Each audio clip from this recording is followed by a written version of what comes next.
I hope you can hear that. That's the birds saying hi. And this is John Ortberg with a couple of questions. When you get to the end of your life, and you will get to the end of your life, how would you like somebody to look back and describe it? Or let's make it a simpler question. When you get to the end of this day, and you will get to the end of this day, how would you like to have people to describe what you did with this day? Third question. You may or may not be a person of faith, probably familiar with Jesus. If you were going to try to describe Jesus's life, maybe to people that don't share a background of faith, or at least not of Christian faith, how would you do it?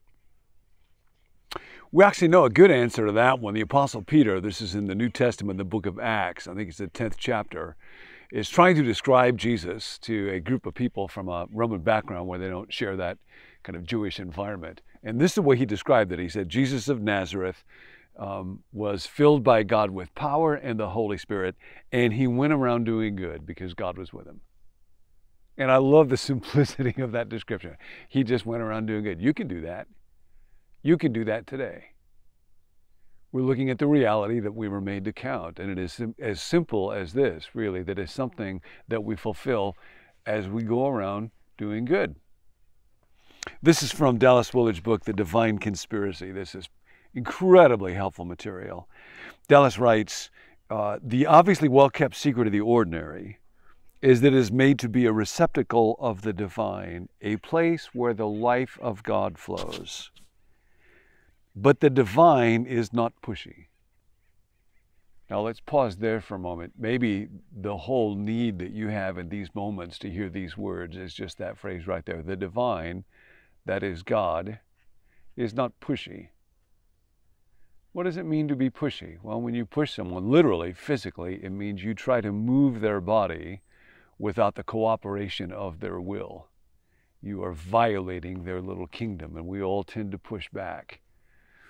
When COVID hit and the vaccines were first released and the competition for them was intense, as you might remember, my mom, who's in her mid-80s, was in line to get one, and some people who were way too young, they didn't qualify, physically, literally pushed past people to get in line. So several folks, I don't think my mom was one of them, actually contacted the police, who came, and this person said, when the police said, you got to leave, they said, what are you going to do, arrest me? And I think that's what happened. And I think that's kind of good. We all recognize people who are pushy. Very often they use words to try to pressure us, to force us to do what they want us to do in violation of our wills. The divine is not pushy. God will honor your will. God is not a pushy being. Dallas goes on. Now, considered apart from its creator, which was never intended, the ordinary truly is so ordinary and commonplace, it's of little interest or value. No atom by itself radiates solar power. In its own right, everything is always just another one of those. To be ordinary is to be only more of the same.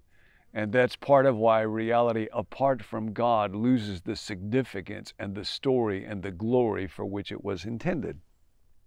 The human being screams against this from its every pore. To be just another one of those is deadening agony for us. Indeed, it actually drives some people to their death. It was never God's intention for anyone. No one was created by God to be just another one of those. This is why everyone, from the smallest child to the oldest adult, naturally wants, in some way, to be extraordinary, outstanding, making a unique contribution. This is not unspiritual, this is not unreligious, this is not grandiosity. This is why you were made. It's a good thing for you and me to have that drive. Or if all else fails, wants to be thought so, if only for a brief time. The 15 minutes of fame that Andy Warhol said everyone would someday have in the modern media-saturated world may give desperate souls an assurance of uniqueness that could protect them from being nobody, at least in their own eyes. The drive to significance that first appears as a vital need in a tiny child, and later as its clamorous desire for attention, look at me, is not egotism. Now, here's a bit about egotism. Egotistical individuals see everything through themselves. They are always the dominant figures in their own field of vision. Egotism is a pathological self-obsession, a reaction to anxiety about whether one really does count. It is a form of acute self-consciousness. The egotistical person cannot stop thinking about herself, himself, and can be prevented and healed only by the experience of being adequately loved.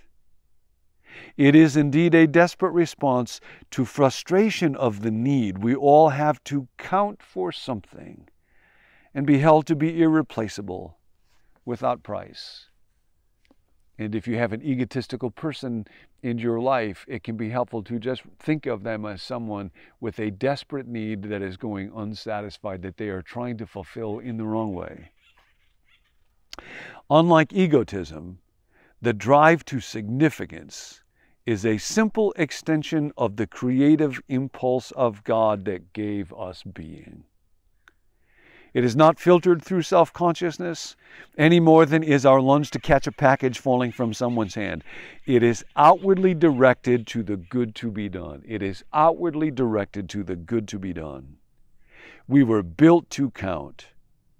As water is made to run downhill, we are placed in a specific context to count in ways no one else could. That is our destiny.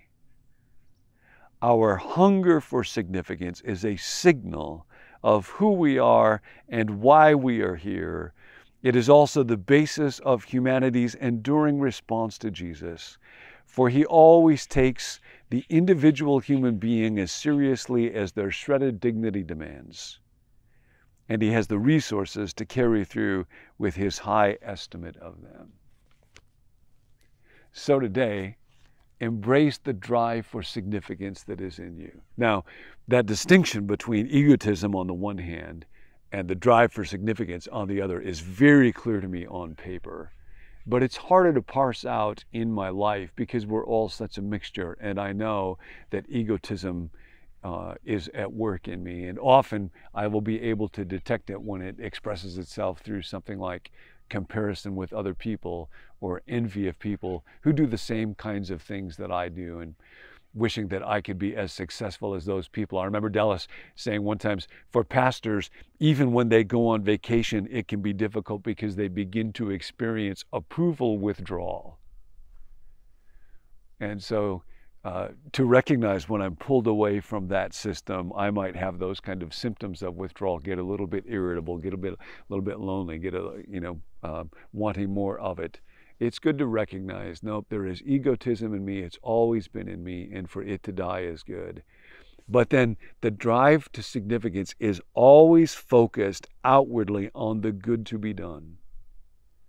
And one of the things that I'm grateful for in this season is that there will be conversations that I can have with people, good to be done.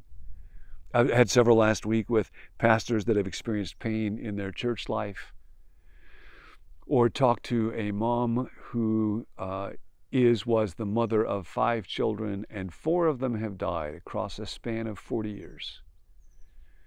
And we had a conversation together that I expect I probably would not have had if it were not for the pain that we have gone through. And so there is good to be done. And now in this season, even though there is pain in my life, there is also good that can flow out of that pain that would not be there if it were not for that pain. What is good that you can do today? Don't worry about the scale of it. Do good to one person. I was talking to a good friend last week, and he's been going through a very difficult season. He's got a diagnosis physically of a condition that is extremely dire, and had one parent die quite recently, and another one is going through dementia, and he's having very painful conversations. And he was in a public setting, very upset by all of this kind of stuff. He's not the kind of person to show it too easily. And a young man came up to him and said, I hope this doesn't sound strange, but I just had this prompting. I think it was God to come over and pray for you. Would that be okay?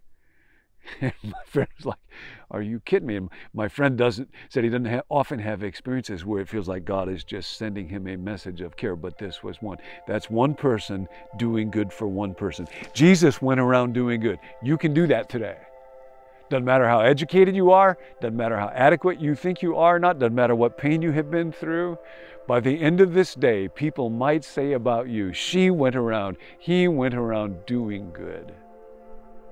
Now ask God, just like this guy did, God, would you prompt me? Would you help me notice if there is somebody that I could pray for, if there's somebody that I could encourage, if there is an errand that I could run, if there is a note that I could write, if there is a call that I could make, if there is a gift that I could give. You are made to count. We'll talk about that more next time. Thanks for joining us here at BecomeNew.me.